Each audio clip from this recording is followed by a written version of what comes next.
Well, hi everyone. I'm the director for our New Zealand not-for-profit charitable trust called Common Knowledge. We're an educational trust. I set it up in the 90s, taking 25 years of my life's work with expectant families into New Zealand and set up a not-for-profit. And then we created our first resource of what used to be called the Pink Kit and is now called Birthing Better. And now we're online. And so it's easy for you to learn the skills online. And I just need to talk to you about the past 50 years because you can look at me today and go, she's an old lady. Look at how she dresses. She's not having babies now. There's nothing in common between her and me. And you're right. There isn't. You're young and I'm old. However, our bodies have never changed. It's just as simple as that. And all the birthing better skills are based on our body. Hospital policies change, our access to choices in childbirth change. Our bodies don't ever change. And our baby has to come out of our body.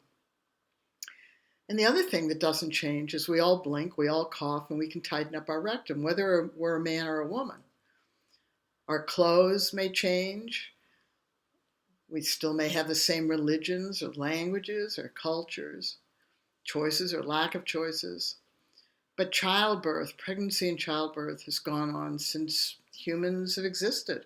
And it exists across all species. You have to give birth to the next generation. So why are you listening to me? And why am I telling you about the Birthing Better mothers that developed these skills in the early 1970s? Because if you're pregnant now, and if you're going to have a baby now, particularly in this time of COVID, you really, really, really want to become skilled to do the activity of birthing your baby. And there's no doubt that hindsight is 20/20 vision. So I can remember what it was like developing the skills with fathers and mothers in the early 70s. I know why the skills developed, and I know why they're important now. And I know why we aren't known. And so I want to tell you about that. Here's the reality. You're either pregnant or you're not. Simple as that. And once you're pregnant, you are obligated by biology to give birth at some point. Now, a lot of people think birth, what's that exactly? Well, an abortion's a birth. Women know that they're killing a baby, and we choose to do it for personal reasons. Miscarriage is a birth, and many miscarriages aren't even viable pregnancies. There's not even a fetus in there, but we consider it a birth because we were pregnant. And then there's birth. Now, when I gave birth in 1970, 95% of us labored because cesareans were major abdominal surgery. Maternity systems weren't very sophisticated as they are now. And all risks were considered to be normal, natural, and physiological. And some of those risks became tragedies.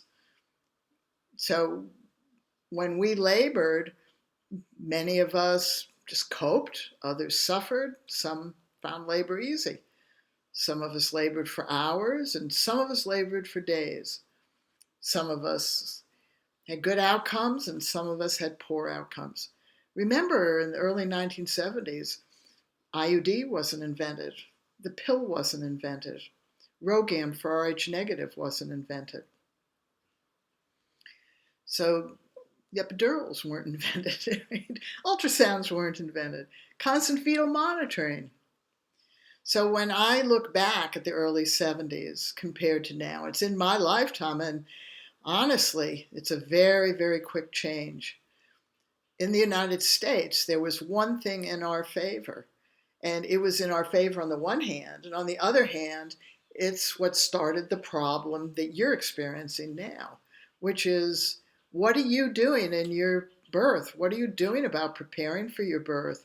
How do you think about birth preparation? What's available to you? The internet wasn't available back then. Typewriters weren't even electric back then. So when we go back then in the United States, where these skills were formed, from the 60s to the mid 70s, the first childbirth preparation classes ever taught were taught, and those were all skills-based, the Lamaze and the Bradley method. Many of you still hear about that. In New Zealand, it was Grantley Dick Reed, or Childbirth Without Fear. So these three obstetricians were seeing after the Second World War that pregnancy and birth was being embraced by the modern medical community. And they were questioning why it was true for all births, because they began to distinguish between low risk and high risk because they were medical doctors. But from our viewpoint as women, 100% of us get when we're pregnant, we'll give birth. So from our viewpoint, their message missed the mark. They should have had the wisdom to say, medical care may absorb pregnancy and childbirth, whatever, but 100% of pregnant women are going to give birth. And a much bigger aspect of birth than risks, or risks becoming a problem, or problems becoming a tragedy, was that women suffered in childbirth. That's mostly what we hear. Women suffered in childbirth. And people, they kind of get what that means, but it didn't mean problem. It meant we didn't cope with the natural, normal, physiological pain of labor contractions. And so we suffered. We felt out of control. We didn't manage. We didn't deal with. We didn't handle. We couldn't stay on top of. Birth happened to us. We got through it. But many of us just felt out of control. We suffered. Because when you're in labor, if you labor, and let's just put non-laboring cesareans aside for a moment. Labor, what's that word mean? Hard work, right? But we don't know when that work's going to end. So if we have an 8-hour day of physically hard labor, meaning manual labor like digging ditches, our labor, our birth could go on for 12 hours or 15 hours or 24 hours or 36 or 48 or 72. And we suffered because we lacked the skills to stay in control. So when I gave birth in 1970, these three obstetricians had set up these skills. First time ever around the world. Any concept was that if you breathed in a certain way and relaxed in a certain way, you would cope better.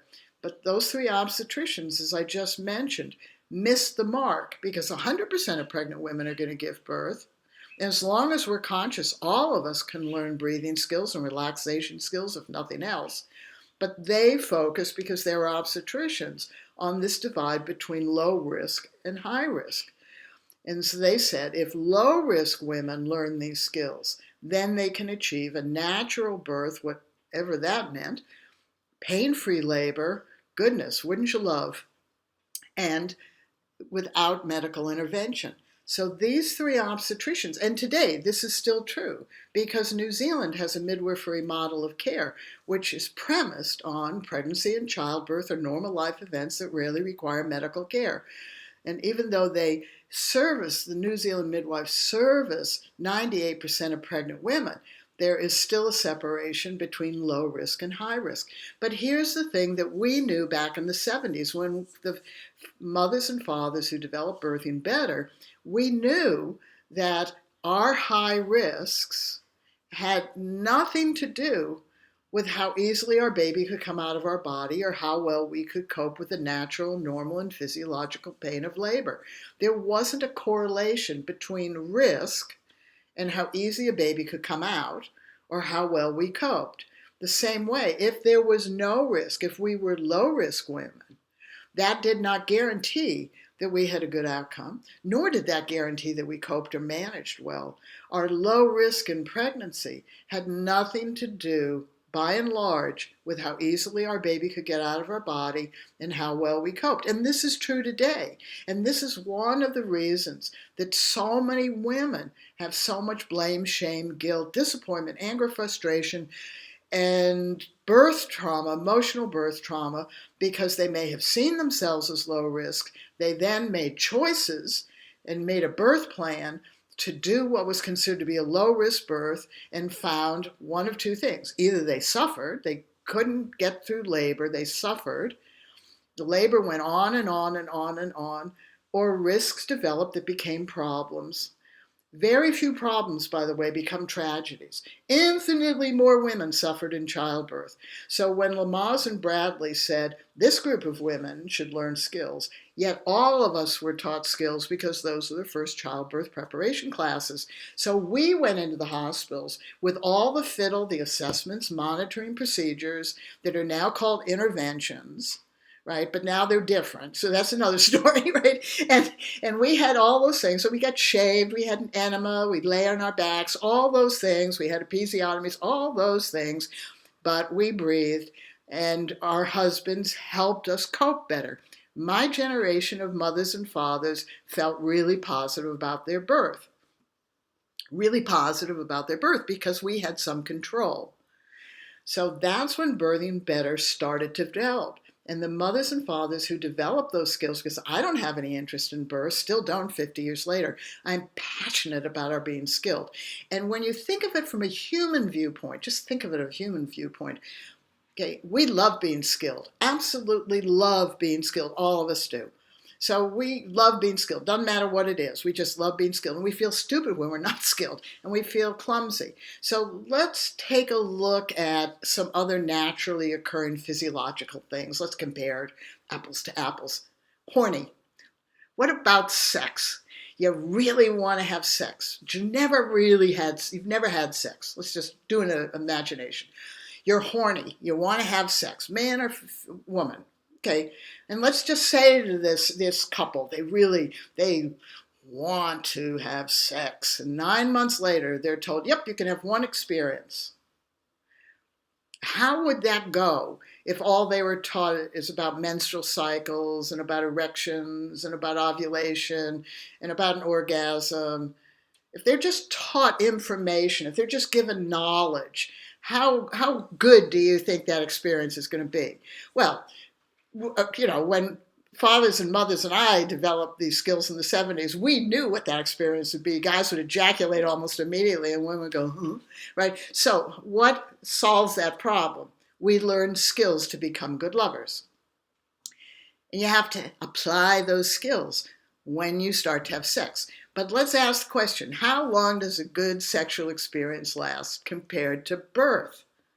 And is sexual experience, and I'm not talking about people who like pain in sex. That's your choice, okay? Some people get pleasure from pain. Very few people who labor feel that labor pain is pleasurable. It hurts, right? And our human reaction to pain is to have our sympathetic nervous system respond. So we do fright, flight, freeze, or fight. So we tense up.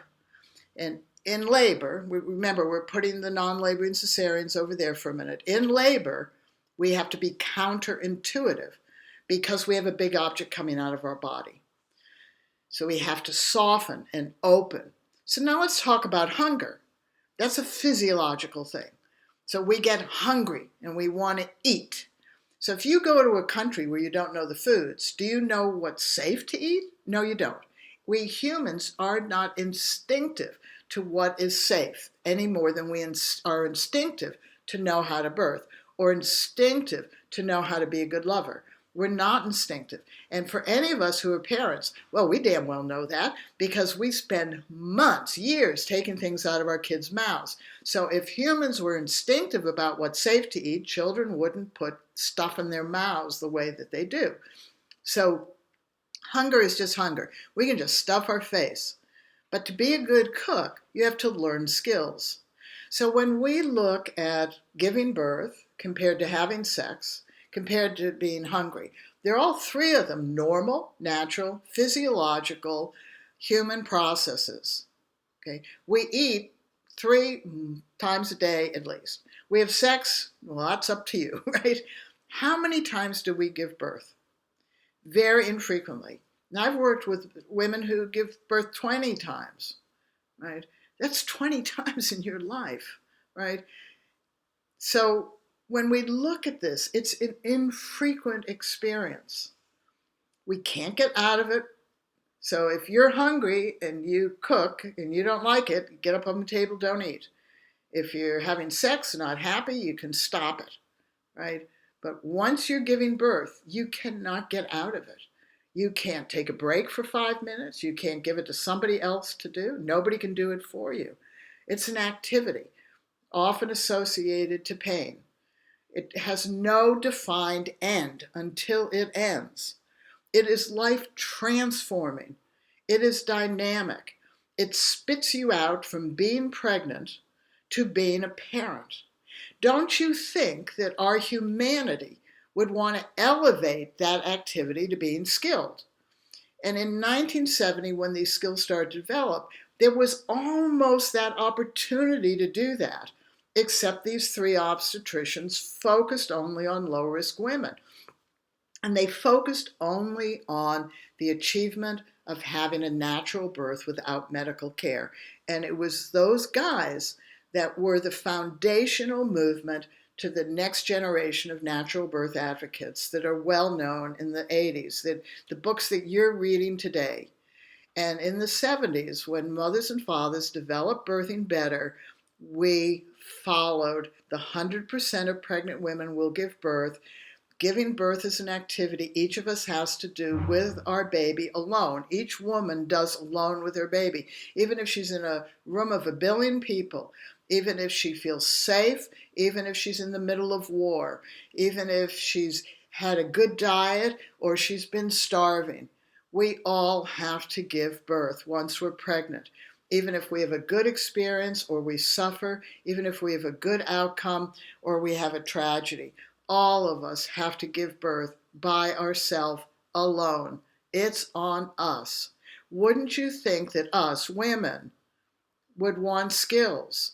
So this is what Birthing Better mothers and fathers, and remember, we were called the Pink Kit. So if you search on Google for the Pink Kit, you'll see many reviews and comments about the Pink Kit because it was in a box. It was a VHS, a cassette, and a book in 2000 when we went online. Because it took years from the early 70s to 2000, 30 years for technology to catch up for us to be able to create something to begin with and to be able to distribute it. And just think of the change from 2000 to 2020 when I'm recording this. We now have online learning management system. Right?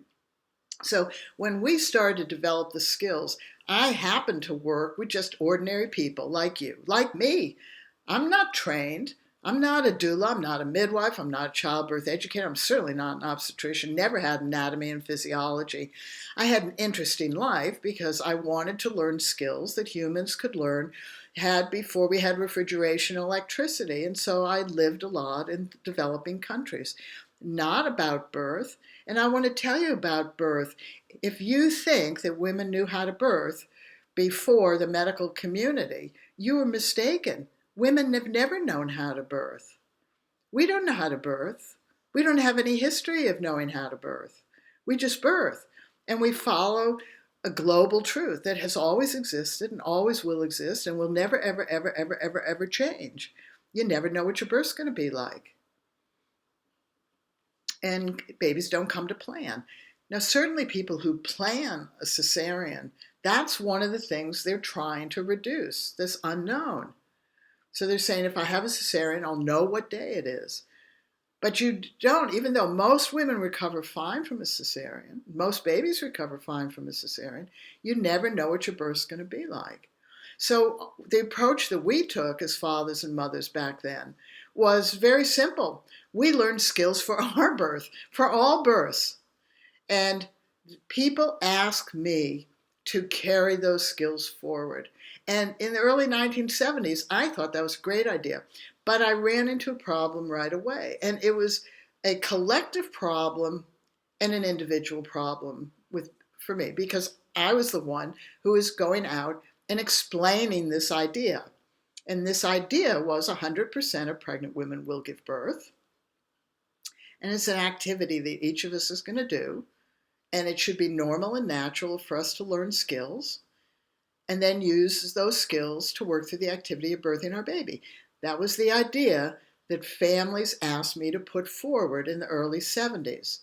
And that was in contrast to the idea that there are low risk and high risk women, and low risk women who learn skills could achieve a natural birth, pain-free labor with no medical interventions. And so those were two paths. And you could see that those two paths could come together very easily back then. 100% of pregnant women will give birth. It's natural and normal to learn some skills to do the activity.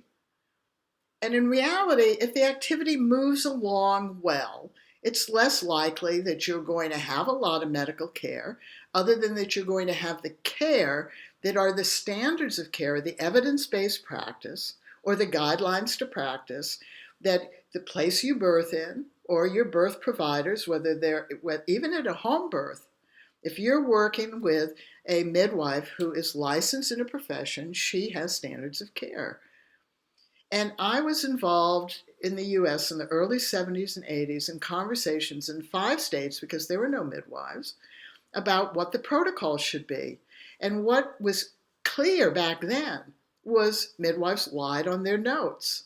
And they were willing to say, well, if membranes were ruptured for 24 hours, she should go in the hospital. But it was ignored. Or she had a temperature of 100 degrees, or she had this much bleeding.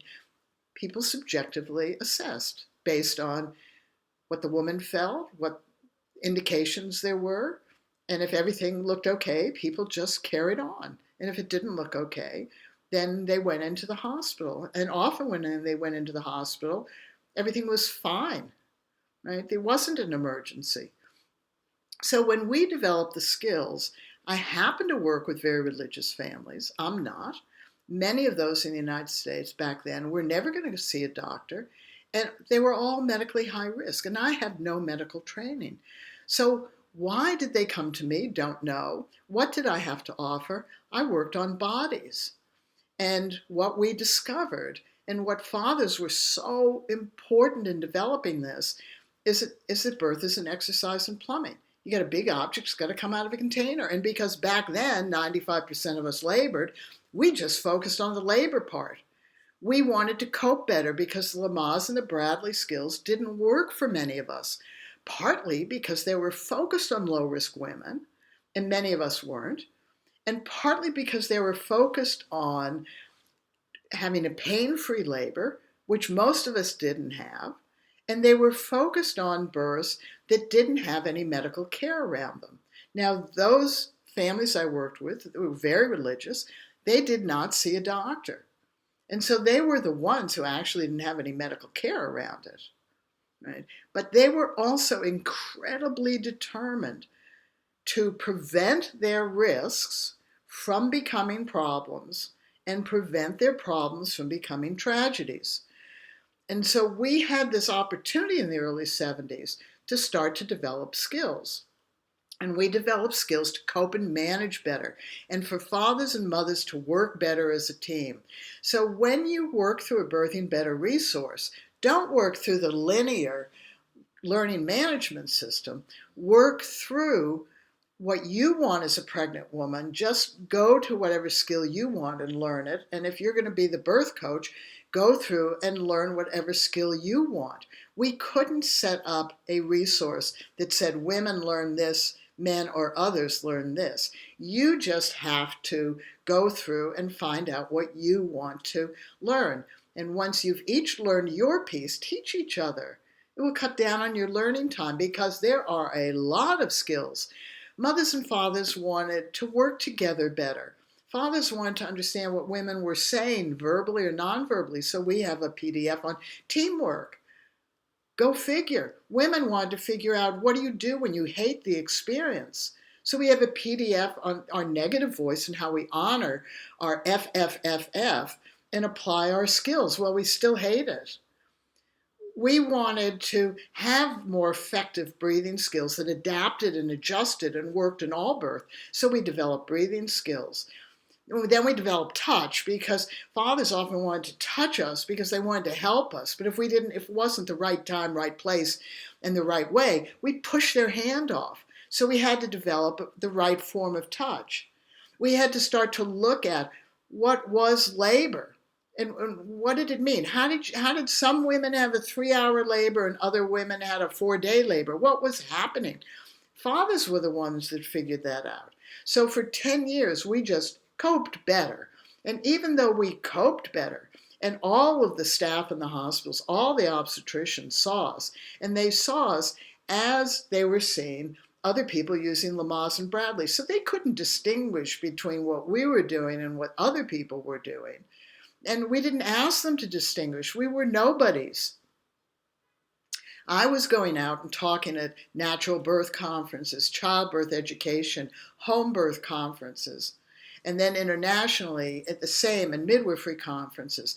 And the people who ran those conferences had strong ideologies that were following Lamaze, Bradley, and Grantley Dick Reed and developing even more, which was pregnancy and childbirth are normal life events that rarely require medical care. And so famous authors like Michel Ledant was saying women should just be left alone to discover birth by themselves. The reason we wanted our husbands with us is we had been left alone. And because we lacked skills, we wanted help, right? Carolyn Flynn, a midwife, said midwives should sit in the corner and knit and leave women alone. We didn't want midwives to leave us alone. We wanted them to tell us what to do. But that absorbs their life energy. We have to learn skills. That's why Birthing Better Families back then were saying the idea of childbirth is that 100% of women who are pregnant are going to give birth. And 100% of us who give birth are going to do the activity of birthing our baby. And every activity humans do, we feel better when we have skills. And we do it so infrequently. And it's so life transforming. Don't you think we should elevate this activity to one being skilled? Yes, we did. And that's the message I gave forward. And individually, I got yelled at. That hurts when you get yelled at. Particularly when you know that families have asked you to carry forward a new message in childbirth that could have gone along with the message being given then. But because the Lamaze, Bradley, and Grantley Dick Reed message of low-risk women using skills to have a natural birth, pain-free labor with no medical intervention didn't work for enough women, then the next group of natural childbirth advocates that this was all part of what, my history, and the famous authors, you're all reading those books now, is that they said skills don't matter. Childbirth is a natural, normal life event. Cows and cats aren't taught to birth. It's an insult to women. Women instinctively know how to birth. Leave them alone. Let them discover birth by themselves. However a woman breathes is absolutely fine. Whatever she does is fine. She knows what position to get into. Just do those things.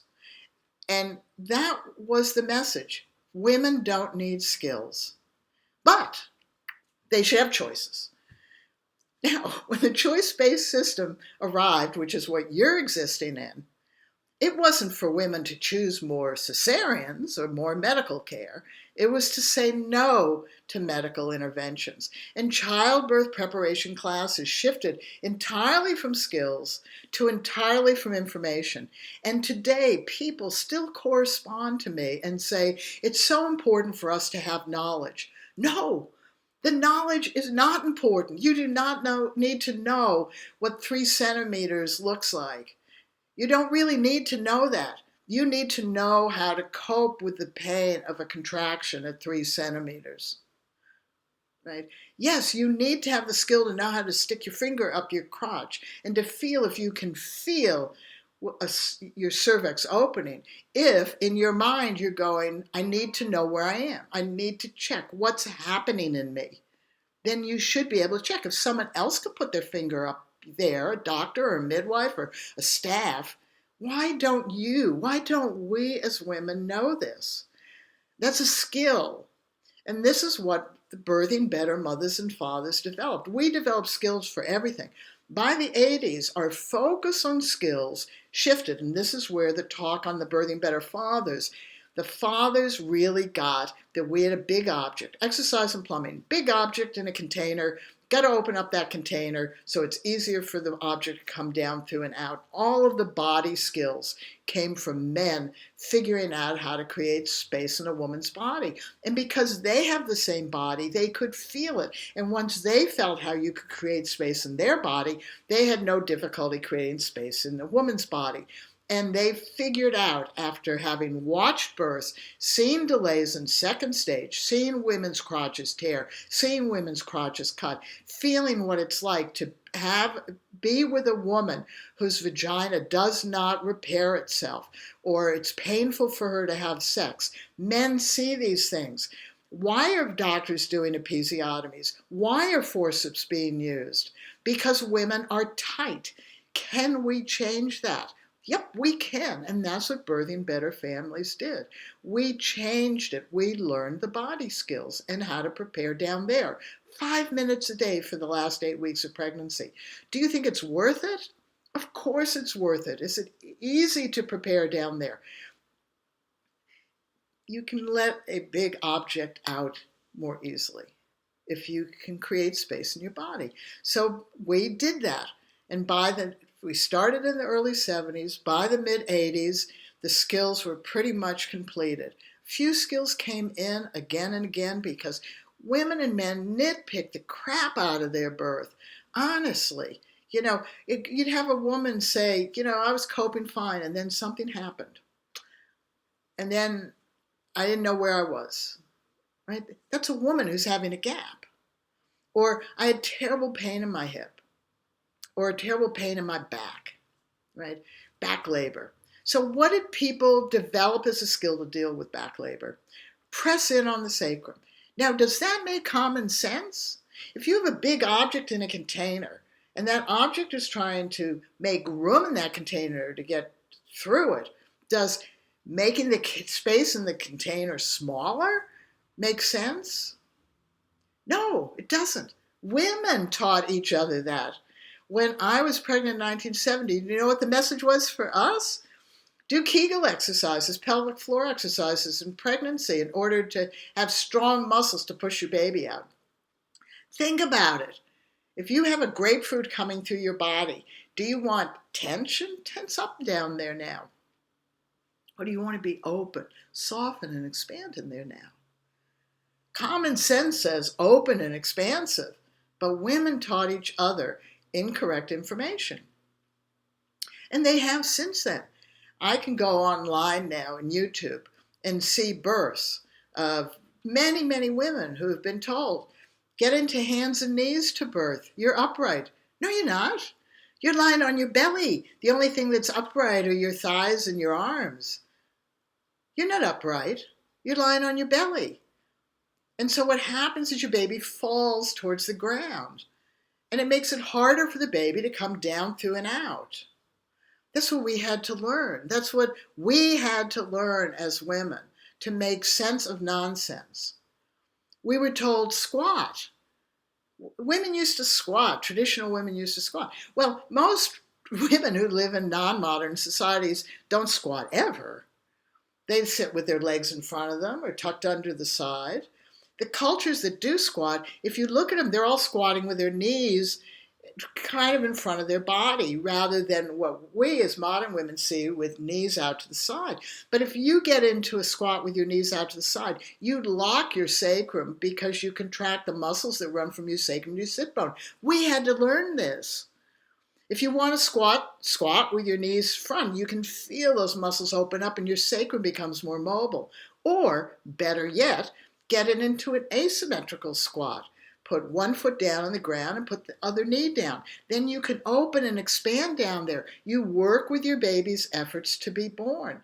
The same way, we were told, women told each other, get out of lying on your back. It's not gravity. You're right, it's not gravity. But if you lie on your back now and put your feet up in stirrups, you feel really open down there. That's what your baby cares about.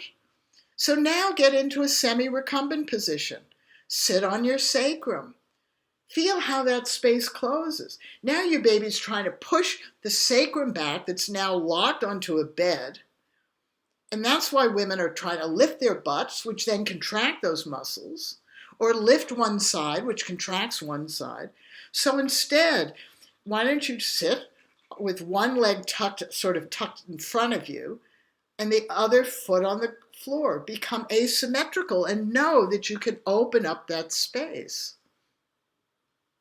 We're told change positions frequently. Women say this to each other. What we learned as women was what? If we were in a position in which our labor was progressing, which nobody talked about, nobody knew why a labor was progressing and not, and then we get into a position in which our labor backs off, everybody's praising us for changing positions without paying any attention to the fact that every time we change position, it takes 3 contractions for our babies to adjust the change of our internal and external musculature and bony structure. We had to learn that as women and men. And we could learn it. We did learn it, and that's what Birthing Better is about. So what did we learn? Fathers were instrumental in understanding why labors were progressive and non-progressive because they could see birth from the outside. So they were the ones who developed the skills of the 5 phases of contractions. Because what did we say as women? Early contractions weren't painful, then they became more painful, then they became more painful, then I stopped being able to cope in the contractions, then I lost it in the contractions. So we use the word contraction as though it's a one thing. Right? But men could see from the outside a contraction started, and then it built, and then it peaked, and then started to go away, and then it went away. That's 5 phases. So when we developed the skills, instead of hoping that we could cope with those more painful contractions, we could apply skills in any of those 5 phases. Where do we have the most difficulty applying skills? Of course, at the peak of a contraction, obviously, but that's the shortest point. And so when the contraction starts to go down, if we know, okay, it's going down, now I apply my skills, or my partner is a great birth coach, helps me to do that, then we can get through those really, really painful contractions. But because we developed skills to deal with the fact I hate this and fuck, then we knew we could honor that voice and still apply our skills. And we'd come away from our birth feeling empowered, whether we had wires and hoses coming out of every single hole or not. Didn't matter. We still have to do this activity by ourselves. So fathers could see why a labor was progressive, because that baby was activating our body. And when we had a progressive labor that started, the contraction started, it went up, it peaked, it started to come down, it went away, that was an indication somehow, and it took us a while to figure out what was the message our baby was giving us. And the message was very, very clear. It didn't have any obstruction in us, right? So it could come through us, down and through us without any obstruction. We had to figure out what those obstructions were, and those obstructions were internal tension. So remember, women taught each other do pelvic floor exercises. Tense up down there now. That's tense. Baby has a struggle with that. So soften, expand in there now.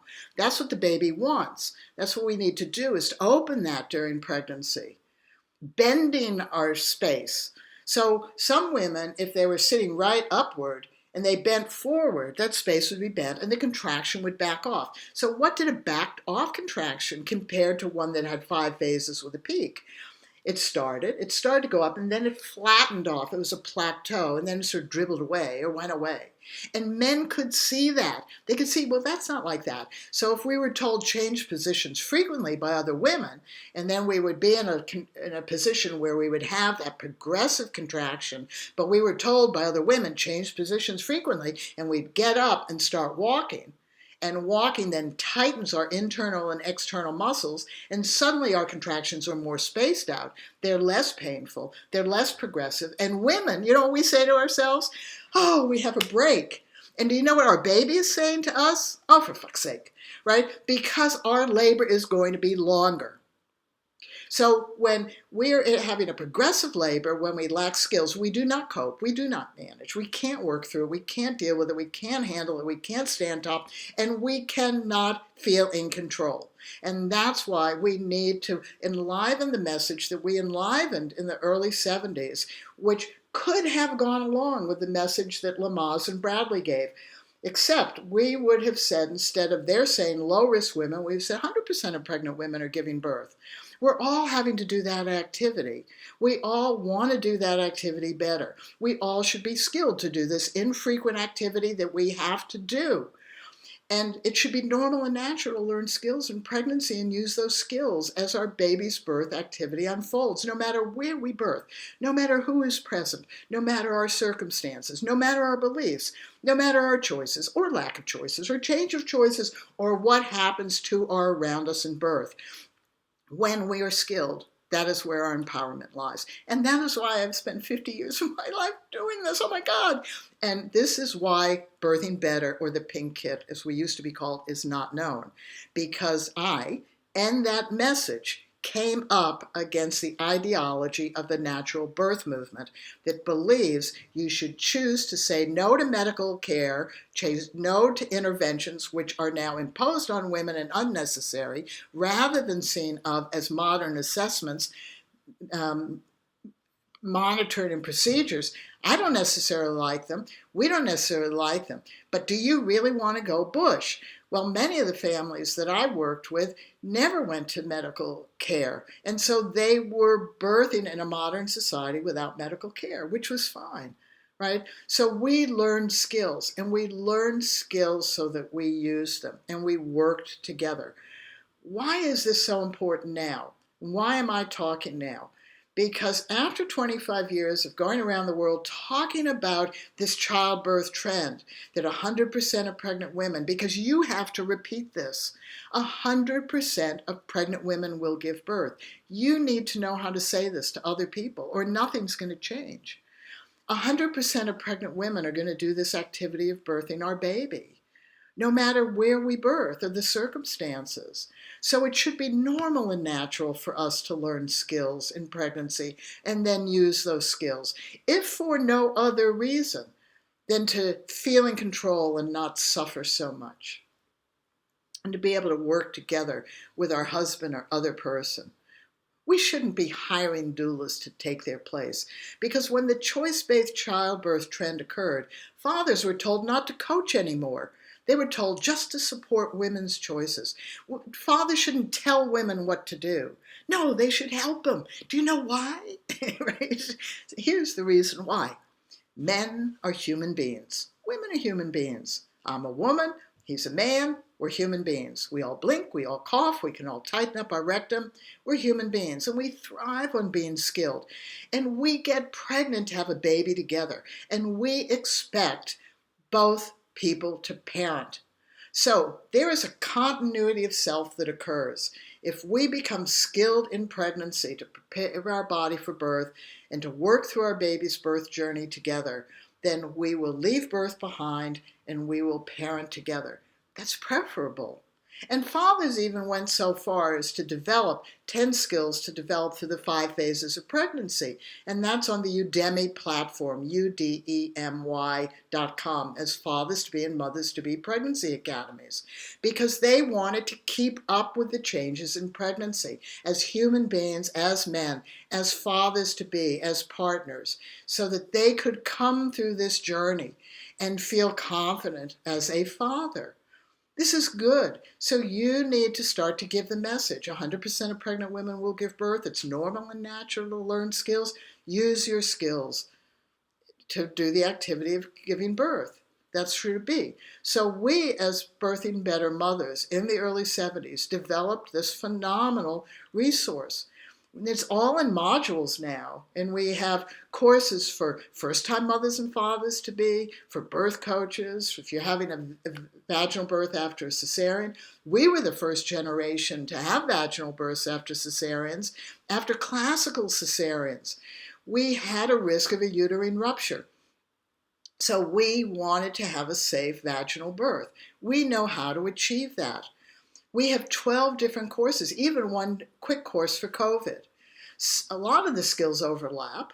Of course they do, because they're modules.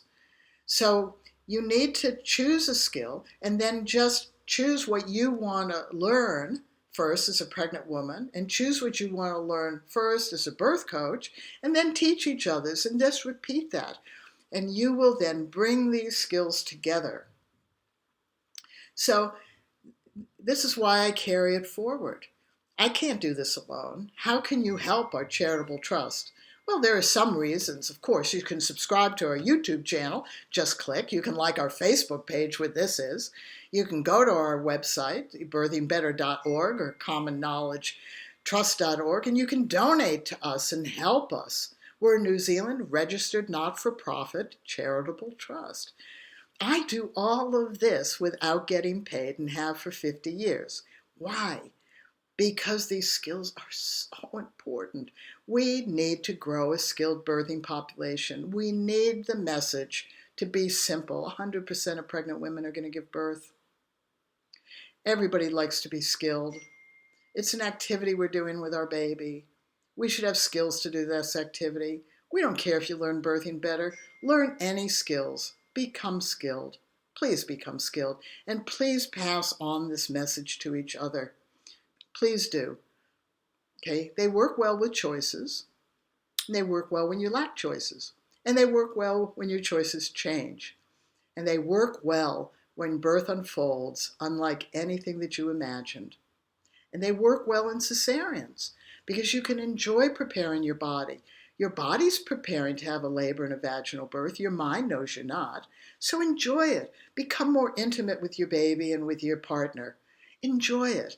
And then use the skills driving to the hospital. That's your labor. Use them while being prepped. That's your transition. Use them while you're having surgery. That's your baby's birth. What Birthing Better mothers and fathers taught me is we get pregnant to have a baby. We don't get pregnant to have a type of birth. We get pregnant to have a baby. And all of us want to remember our baby's birth. It's a dignified experience and it's an empowered experience. No matter what type, no matter what happened. And we do that because we're skilled. So thanks for listening. Thanks for loving this. Thanks for giving some thumbs up. And please pass it on. Bye-bye.